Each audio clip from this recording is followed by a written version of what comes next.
Hello, greetings. This is Gilles Monsieur. I wanted to send blessings and see if I can offer guidance for today. I'm going to pull out 4 cards from the Dakini deck.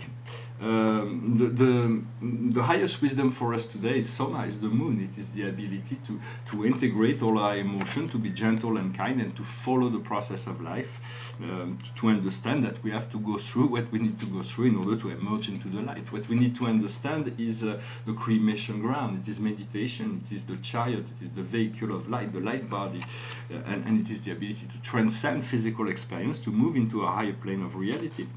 What we need to do is the emperor. It is being the sovereign self of our life. It is becoming, it is a hot seat, so it is a lot of responsibility, but they will be handled with wisdom.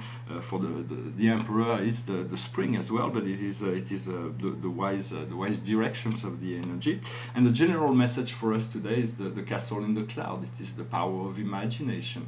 Albert Einstein said that, it was to be said that imagination is more powerful than knowledge, and in many sense he did not want to put in question the knowledge already attained, but he wanted to say, like a bit like Socrates, it's like the only way to expand is to know that you don't know, so you can expand into more. And so to allow our imagination to cultivate our dream, cultivate our highest dream is very, very important, to take time each and every day to put thoughts and energy into our dreams, into what the highest vision for ourselves maybe.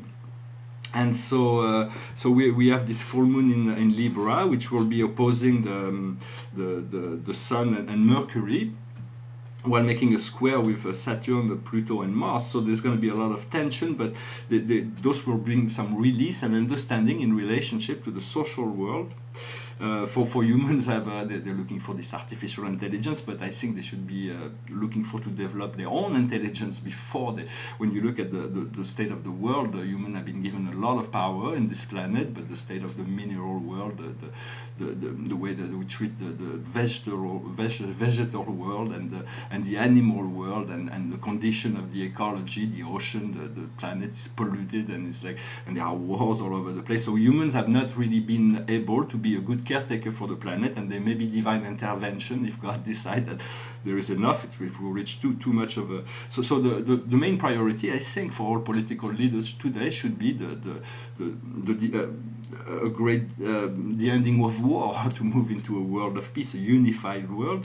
Then the ecological restoration will be at the center of my own priority.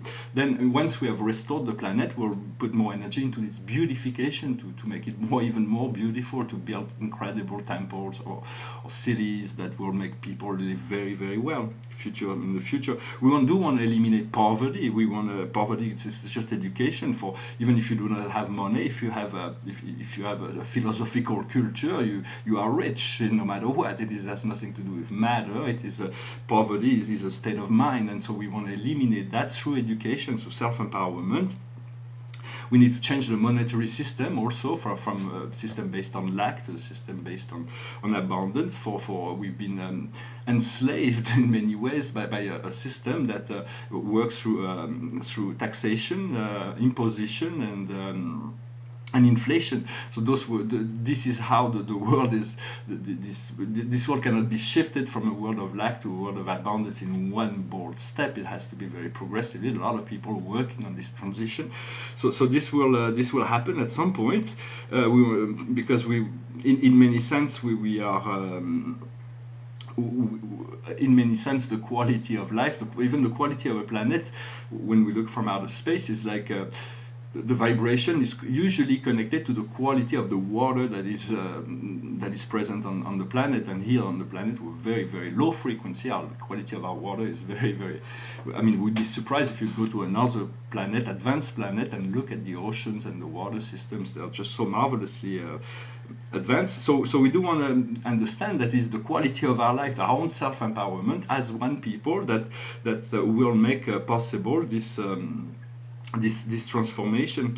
I've been studying a philosopher named Kant. I don't know him very well, but I'm really it's really interesting. Kant and Hegel, those two philosophers that I've discussed it's a bit of a different subject, but it's the idea of aesthetic. For Kant was opposing Homer and Newton. For Newton, his understanding, what we understand about science, Newtonian science, can be explained, but Homer cannot, or Hesiod cannot teach somebody how to connect to the gods. So it is very two different kind of what is beautiful and what is agreeable. Also, that what is beautiful is self-contained. It is an experience, but as soon as there is a desire to obtain something, then it moves from the beautiful to the agreeable.